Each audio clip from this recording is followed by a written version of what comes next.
Hello everyone, welcome back, and today I'm going to be diving back into, after a long hiatus, Pathfinder: Wrath of the Righteous, just ahead of its first DLC release, which is coming out on the 15th of February, I believe.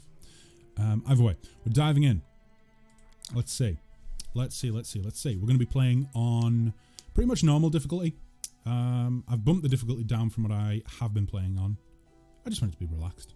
I am streaming this, so it's nice to be able to chat with people and not worry too much about what's happening in the game, at least not as much as usual. So, with that being said, we are going to go ahead and... where's Sorcerer? We're going to go with a Sorcerer. There we go. Now, what I'm planning on doing is going Sorcerer first, maybe take 5 levels in Sorcerer, then go to Dragon Disciple, and then we'll switch back to Sorcerer. Pretty straightforward, right? But that might change. That might change. We'll see. We can respec in the game. So the aim is that I'm hoping that I can get through the majority of the game and up to the point where we can jump straight into that first DLC when it's released. Because I hear that it's pretty... The DLC takes place pretty late on into the game. Into the actual campaign. So, let me see. The world of Pathfinder is a chaotic and random place, Flanders, says Cryo Paladin. Plans can go out of the window in mere seconds. I mean, on this stream, we're quite accustomed to plans going out the window in mere seconds. In fact, sometimes it doesn't even take that long. Let me see. Right, Sorcerer. Boom. We're going to go with Human. For those of you who didn't see, that is my that's my portrait. I look beautiful. At least my portrait does. Okay. Human. We are a melee male. Background selection. Now, if I wasn't going with a charisma build, I mentioned this earlier on to you guys on stream. If I wasn't going with a charisma build, I would be able to go with... is it Acolyte? Yeah, it is. So an Acolyte gets to add Persuasion and Religion to her class skills. She can also... I don't know why it says she. I've noticed this in the game. It says she when you pick a male character. I don't know if it says he when you pick a female character. Maybe I'll try that out at some point. Either way. They can use their wisdom instead of charisma while attempting persuasion checks, which is pretty powerful, it seems to me. However, we are not... we're going to be a charisma-based class, so there's no point in doing that, I don't think. I think it might be an idea to go with something like...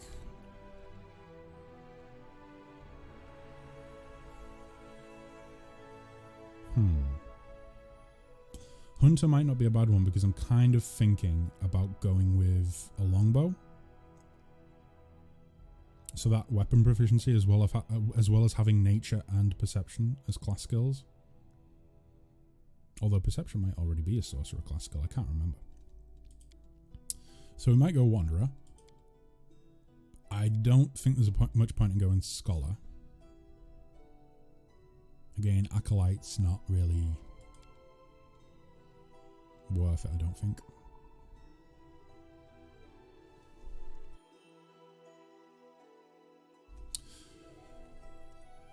We're not really going to be going front line, so there's no point in getting those extra proficiencies in longsword, rapier, and greatsword.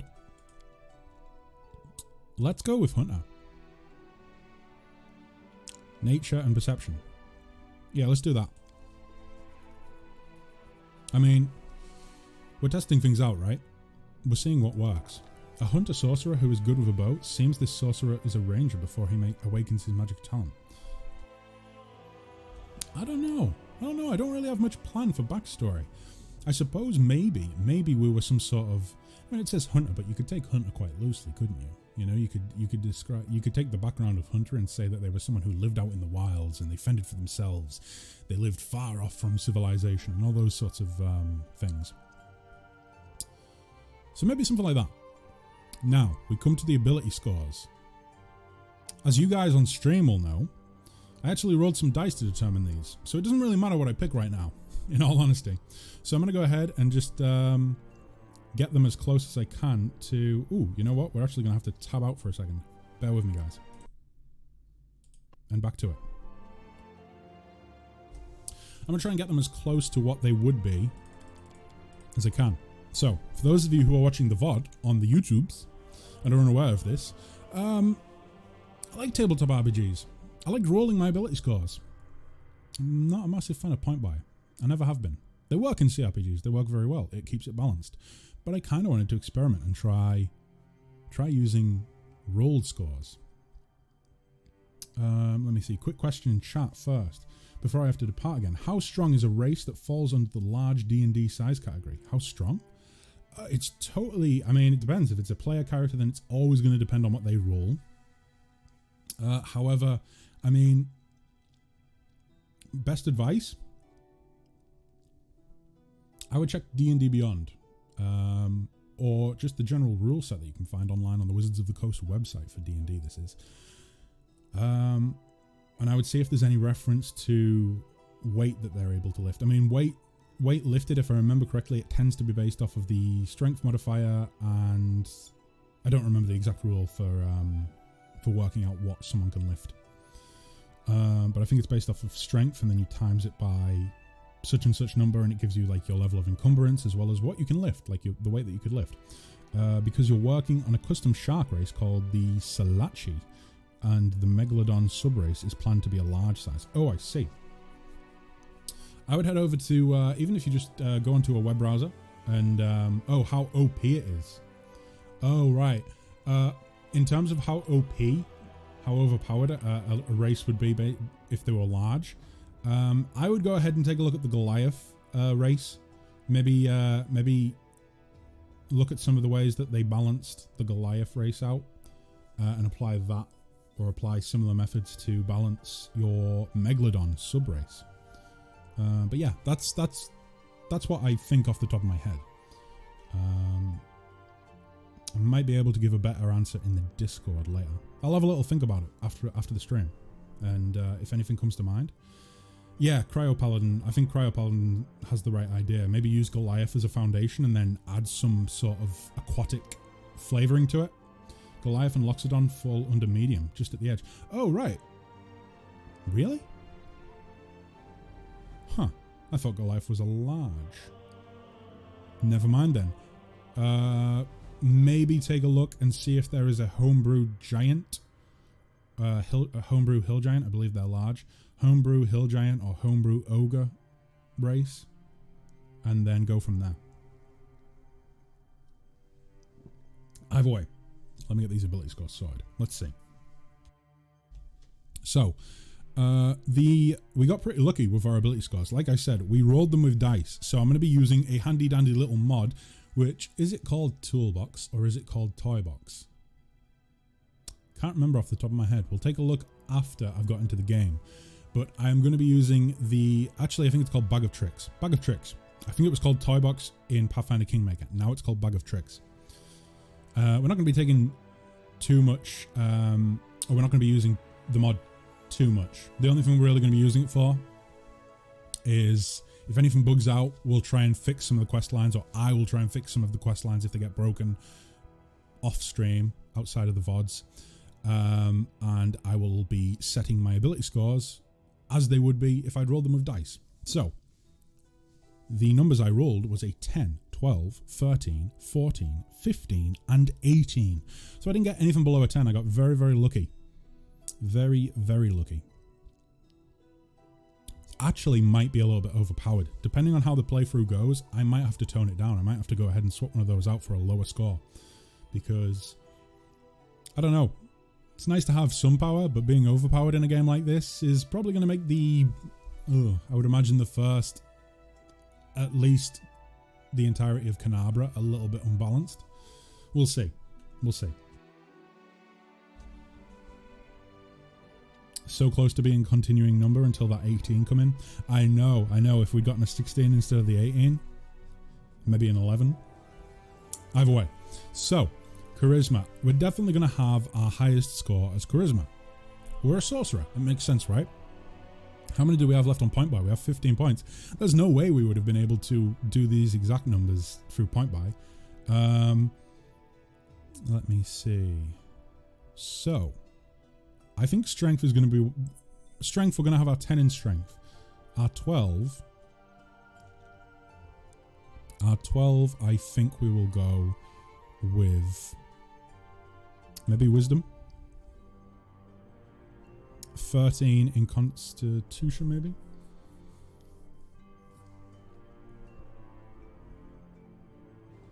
Let's go with 15 in there.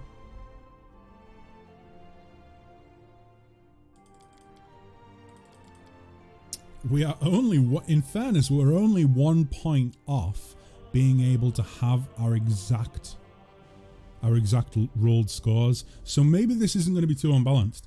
Cryo Paladin saying in chat, satisfaction destroyed. Yeah, exactly. If we roll too highly and it's so unbalanced that there's no challenge to the game whatsoever, it will be the case that I probably just won't have fun and I will have to lower the ability scores. However, with that being said, 1 point in the point buy system off being able to actually replicate my rolls exactly. So maybe we're not too overpowered.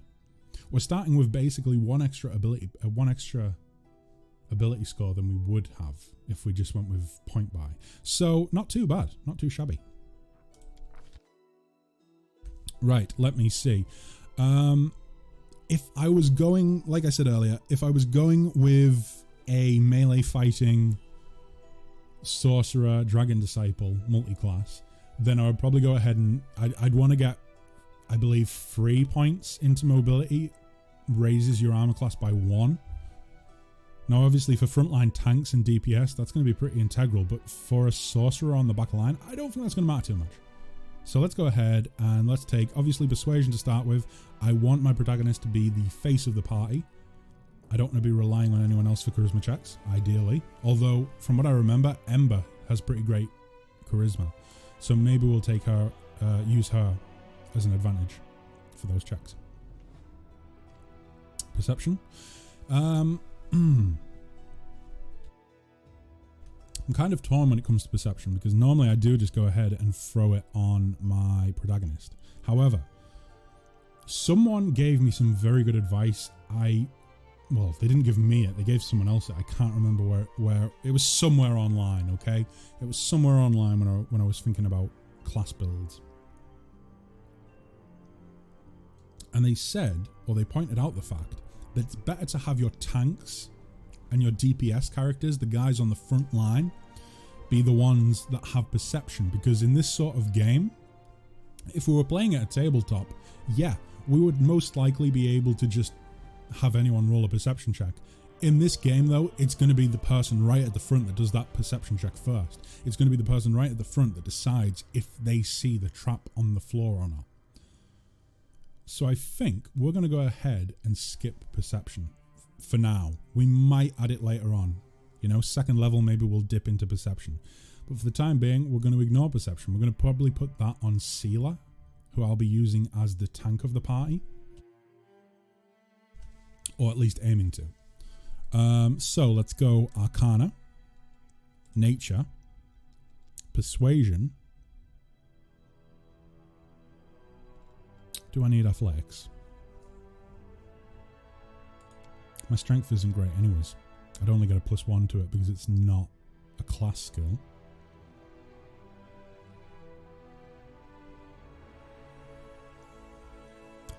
I think it's going to be use magic device.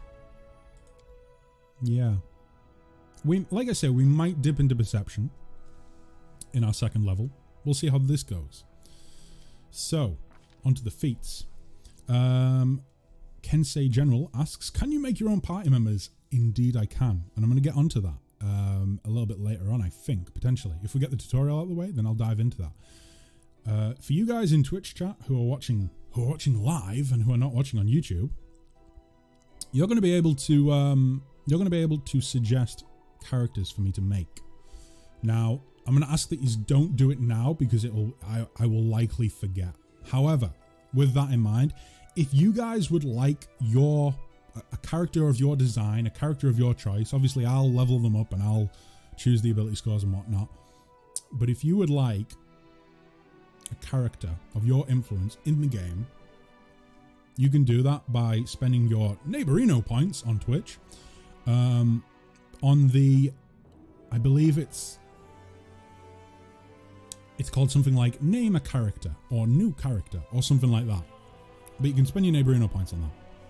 All that I ask if you do that is that you go ahead and find some artwork that I can use for the portrait. And if you do that and you spend your neighborino points to have someone in the party, I'll use them as much as I can. Because there's going to be times in the game where I have to have, you know, such and such party member along because it's a companion quest or something like that. But I'll try and have them along with me, your characters that is, for as much as I can. Now, we already have a cleric that has been requested from one of the regulars on stream, Nicaea. She has requested that we make a cleric by the name of Sarah. So we're going to go ahead and do that as soon as we can. I'm not going to lie, I'm probably going to cheat a little bit of gold into the game so that I can make all those characters from the get-go. Because I believe they're 2,000 or are they 500? They might be 500 gold, they might be 2,000 gold each. I think it's 2,000 once you reach a certain level, and I think it's maybe 500 at the first 2 or 3 levels. We'll see, we'll see. Sword Saint says in chat, oh boy, since I'm forever DM, having my character used will be fun. Definitely. If you want your character in general, just go ahead and spend those points on that option. Get me some artwork. I would pop the artwork in the Discord. You can either pop it in the main hub on the Discord, or you could pop it in the artwork area of the Discord. Anywhere that makes sense to you, really. I'm not too strict on stuff like that. Either way.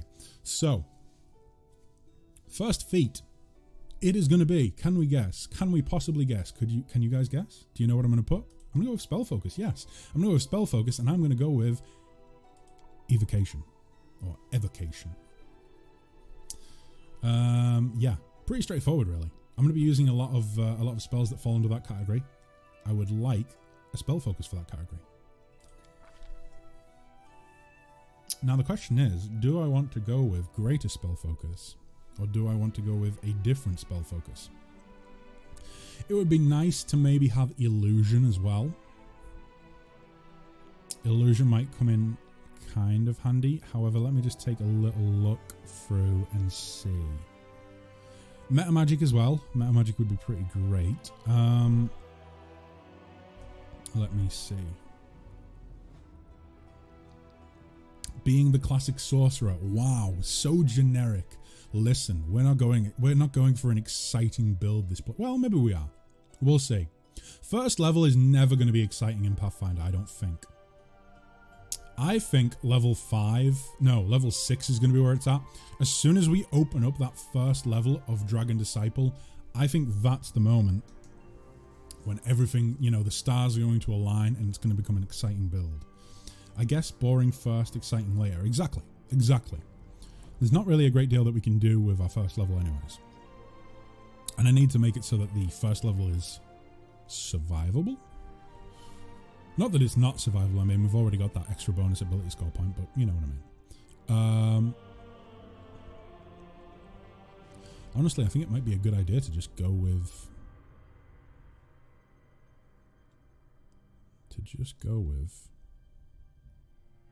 Oh, no. Not worth it. Let's go with...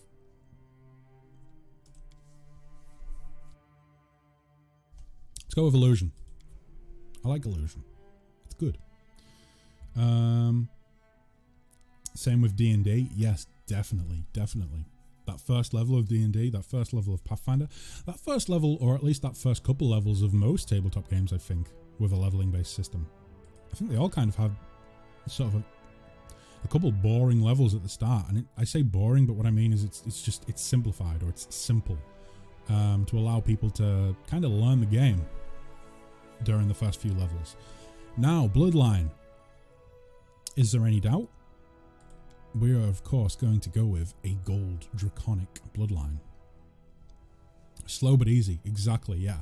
Start off slow, start off easy, learn how the game works, and then dive in, you know, balls to the wall.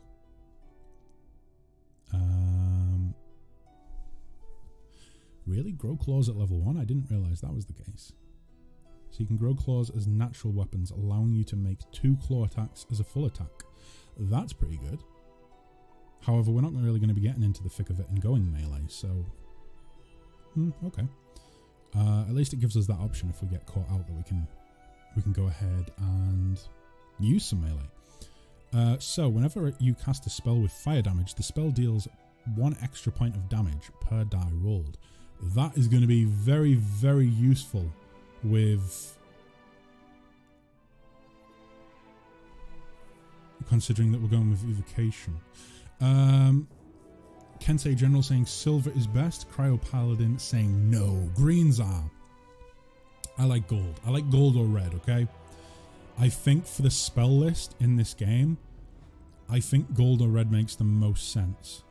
I think there are far more, at least off the top of my head, it seems like there are far more spells that take into account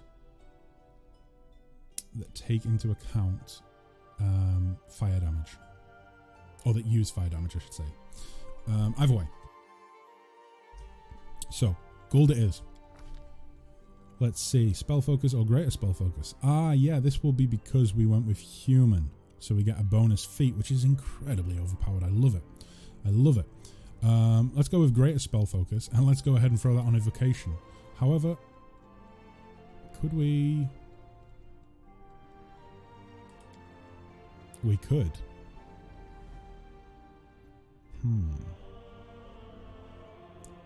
You know what? Let's leave greater spell focus and let's go ahead with elemental focus. So add +1 to the difficulty class for all saving throws against spells that deal fire damage. Because here's the reasoning, okay? I'm going to be totally honest. I think that's a good one to have, but chances are after first level I will forget to pick it up. So let's pick it up now so I have it. Oh boy. Let's see. We get 2 spells to start with. Well, Burning Hands straight away. Magic Missile's not a bad shout as well. I think we're going to go with Burning Hands and Magic Missile.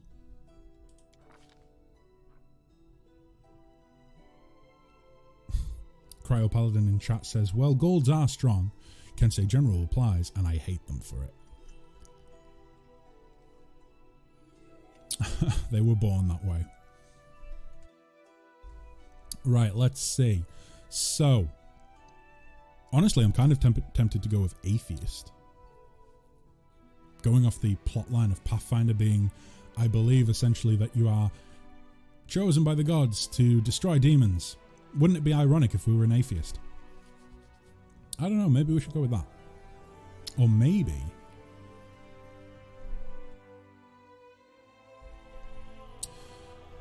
With that being said, we do have to think about the fact that we're going to be going with a mythic path. Now, I'm kind of tempted to go with the Azata mythic path because I've heard that's pretty fun. It's very silly from what I hear. I kind of like the idea of that. I'm noticing that my webcam's a little bit off. Let's go ahead and turn that a little bit. That's a little bit better, right?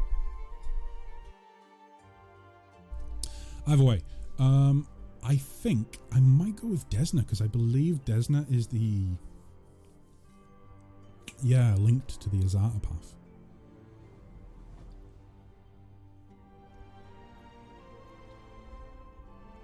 Let me see. Desna, also known as the Great Dreamer, Lady Luck, and Mother Moon, the goddess of dreams, luck, stars, and travellers, is among the most ancient of deities. While her peers burdened themselves with the task of creating Galarian, she spent her time building the heavens. She knew that there would be plenty of time for her and her followers to explore the many wonders of the world later. She's changed little since those earlier days, and she and her followers delight in exploring the world. Okay, I kind of like that. Wanderlust. You know? Wanderlust. Wanting to travel and explore. So Desna is an opportunity. Desna is a possibility. Atheism is also a possibility. Caden Kalian. Is it Caden Kalian, I think? Kalian, I think. Essentially the god of alcohol, which is fantastic. Alcohol, bravery, and freedom. Who is an ascended. those mortals who achieved godhood by passing the test of the Starstone.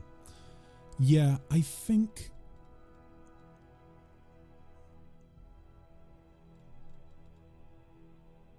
Iomedae, also known as the Inheritor, Light of the Sword. I mean, it feels like most of the NPCs in this game are probably going to be following Iomedae. I don't really want to just do what I don't want to be a sheep and do what the crowd are doing. I think we're gonna go with Desna.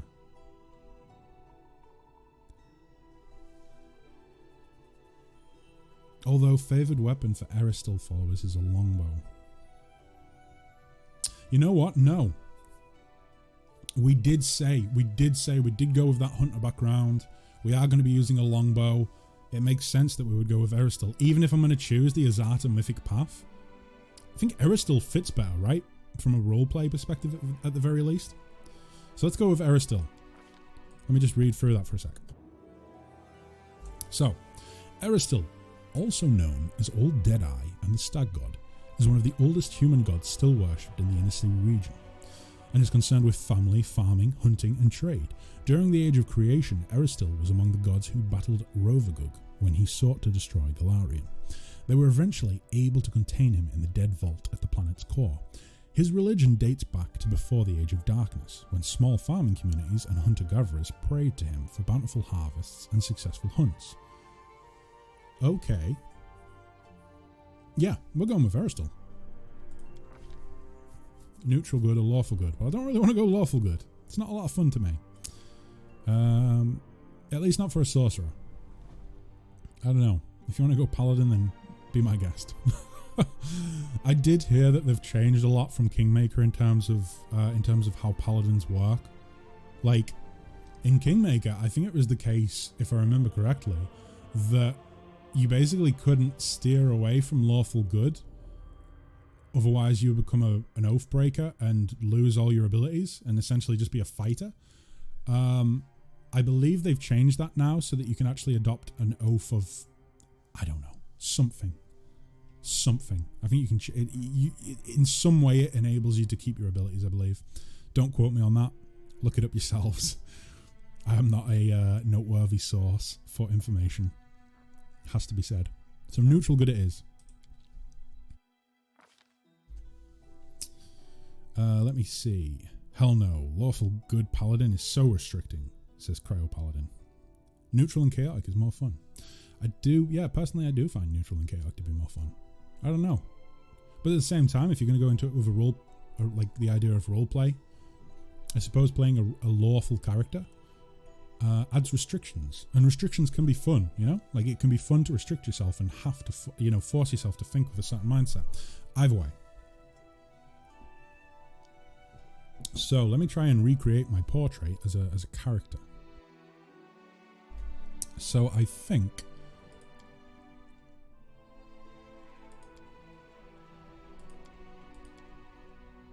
I wasn't that pale. Maybe like that.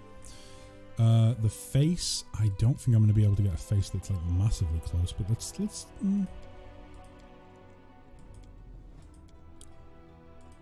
Luckily I do sort of have a little bit of the art pinned up over there, so I can kind of see what I'm supposed to look like out the corner of my eye. It was brown hair. Something like that. Realistically, that's probably like the closest facial hair choice, but I don't like how it looks, so we're not going to go with that. I prefer, let's just go ahead and give that.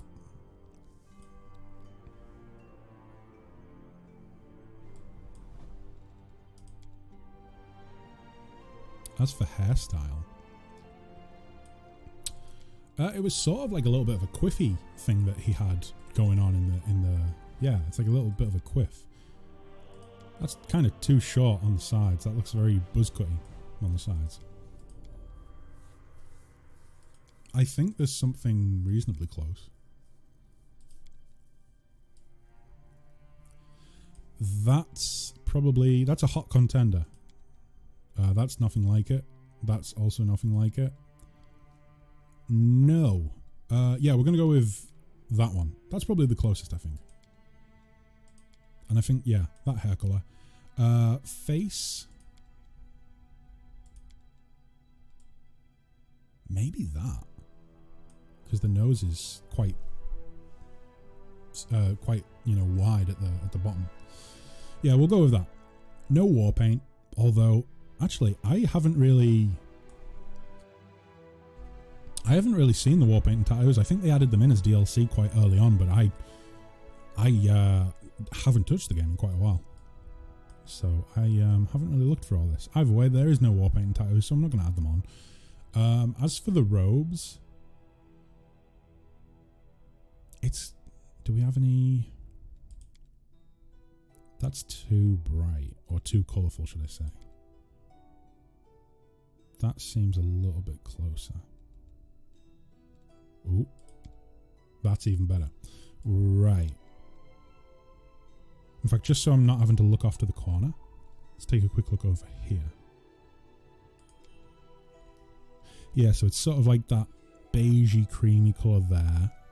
Blue pauldrons, or blue whatever they are. Although it's only on one side, so let's just incorporate that blue, I suppose. Let's see. So there's a blue on there already. Can we make it darker? Is there a better blue? That's too... I don't know. I don't think that's the right colour. Honestly, maybe that. Yeah, I think I'm going to go with that. I'm not going to pay too much attention to what it looks like, because ultimately I'm never going to be able to replicate the character art in its entirety. What's down here? Show clothes. Oh. I'm assuming that doesn't mean that I start the game nude, or at least in my briefs. Headgear, we don't have any on anyways. Backpack, we don't have a backpack on. Okay, so, is that everything? No, we have voice. Oh. We have confident. Let's shake a leg. You know something? I believe that there were some streamers, like some pretty big streamers, that actually did some voiceover work for these. If I'm not mistaken, I think that Co Carnage, I think this is him here. Let me just have a look. We'll win this, one way or the other. Is it? I can find better. Yeah, no, it is. That's Co Carnage. That's cool. That's very cool. Wow, that's like that must be like a dream come true for him. I know he's like crazy into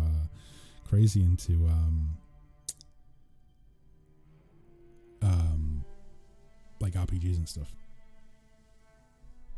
Oh, Dubs, hi, hello. Oh my god, hats off to me. I'm recording a VOD, man. I can't be putting a hat on. You know what? No, I can. You know what, Dubs? You can have a hat on. Thanks to you, hats are going up on YouTube. But today we have a nice simple hat. Hey, yeah. Hello, how you doing, Dubs? You good? We're currently jumping into a fresh playthrough for Pathfinder. I'm going to be going ahead and playing through this ahead of the DLC drop next week. I think it's next week. I think it's exactly 7 days from now, the 15th. But yeah, the first DLC is coming out for this wonderful, wonderful RPG. So I'm going to try and get in on it early. At least put it on backwards. Really? You want to see an Englishman with a backwards baseball cap? Really? I look like a roadie for Metallica. Screw this.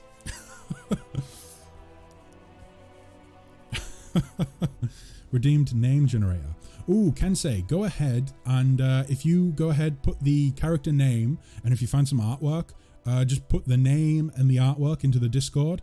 I don't think it'll be this streaming session that I get to the point where I can add custom characters in. However, I will do that next session and make sure that I get you as a character in the game. Loved it. I'm sure you did, Dubs. I'm sure you did. Those the 10 seconds of me looking like an utter jackass.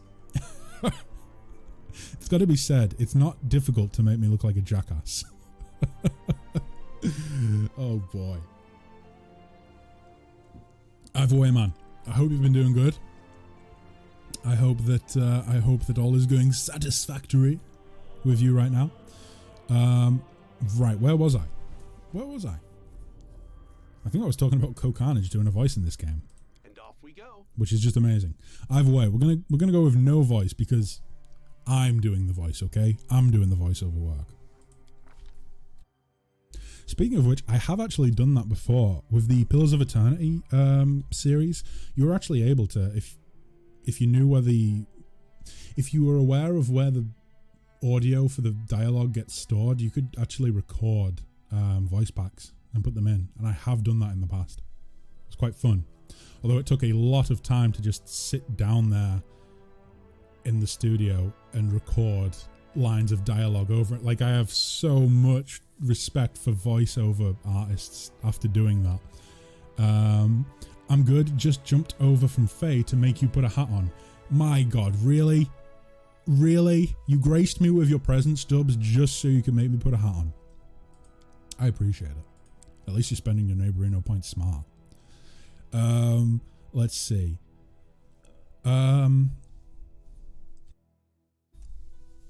Let's go with the birthday of... I don't know why I know this off the top of my head. Maybe I don't. Maybe I'm going to get it wrong.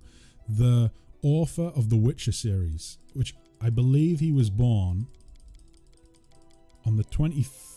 Was it the 21st? I think it's the 21st. Maybe someone can fact check me using a web browser. Either way, it's the 21st of the 6th month, which is Saranith. I think that's right. Doesn't matter too much. But either way, do it for the Vine. Ugh. Poor Vine. Poor Vine. How long's it been since Vine went under? It feels like it's been a while. I remember gleefully watching Vines. I loved them. Especially the one with the, did they take on me? And they did like just some crazy sort of dance walking thing. I think that was probably my favorite Vine. And then I think that Vine got remade into multiple video games. Yeah. 2027? Oh, I was going to say 2017. That makes much more sense. Flanders, where have you been? Vine's still going. You know, one day I'm just going to wake up and it's going to have been a bad dream and Vine is still going to be with us. No TikTok, just Vine. Kind of makes you wonder how Vine actually went under, because if TikTok filled its place, then surely it must have been necessary for something like that to be around. I don't know. Either way. So, special abilities, lovely. Feats, yeah, lovely. Traits, skilled, meaning we get to pick another feat. As well as another skill rank. No, wait, no. Yeah, that is just a skill rank, actually. That doesn't mention the feat. Either way, we get an extra feat at level 1 for being human. Plenty of lovely spells. Okay, I think that is us ready to go. Vine is the cure for the spicy cough. Oh my God. Are we still that's what we're calling COVID, right? The spicy cough.